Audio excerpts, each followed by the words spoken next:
I would like to share my experience and how God saved me from an attempted rape through a prayer. A year ago, during the pandemic, I worked in a BPO.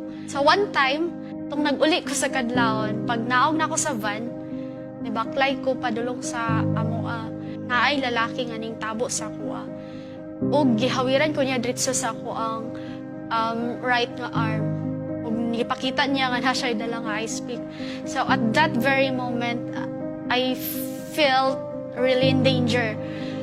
So iyaha kong gibrace sa iyahang arms. Iyahang pasumangil adto nga time is na daw gagukod sa iyaha. So niabot ang pila ka minuto, giignan ako siya nga sige diri taagi nga dalan. Pag abot na mo adto nga lugar, kaingon siya sa ako nga hunong ta diri. So miabot to nga time nga grabe na akong istorya sa iyaha. Nahurot na jud akong istorya. So nakahuna-huna din ko nga mag-offer ko og prayer sa iyaha.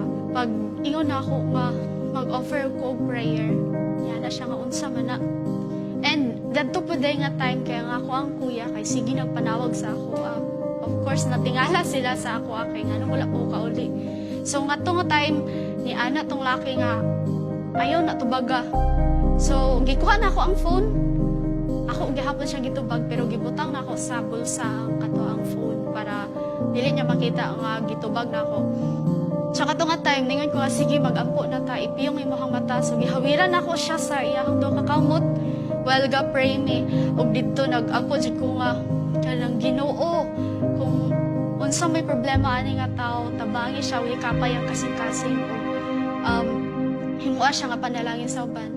After gidadto nga prayer kay kalma na siya ug na-feel po na ako nga kanang gikulbaan siya adto ga namugnaw gud siya. And then ato pagkataon-taon niya na siya nga kanang sige una na kay kanang musunod ra ko. So adto nga time kanang gaduha-duha pagid ko og lakaw adto kay of course dili ko katuo nga iyahan akong buy-an. So naghinay-hinay ko og pabaklay paluyo nga nag-atubang ko sa iyaha kay kanang nanigurosad ko nga basin iyaha daay kong lakgon. Pag doon na ako sa highway didto na dahil ni sirit din og dagan og didto ginanggawas tanan ay pa nang sink in ang tanan bitaw. Akong emotions, grabe na akong hilak, grabe nga pangurog yun. Wala gyud ko kabaloon sa akong buhaton adto.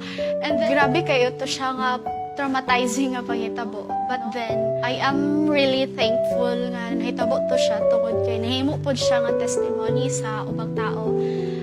Nahimo to siyang nigawas sa mga local news, na trending to siya sa Facebook, and then kanang na-inspired lang yun ko sa mga comments sa mga tao nga kanang na-remind sila about sa Ginoo, na-remind sila how powerful prayer is. And sa ako pong pag-share dani nga stories sa akong mga friends, sa akong mga colleagues, kanang maka-amaze lang gid kayo ko sa ilang mga reactions nga kanang ma-inspired sila nga kanang grabe bitaw ang pag-work sa Ginoo sa akong kinabuhi.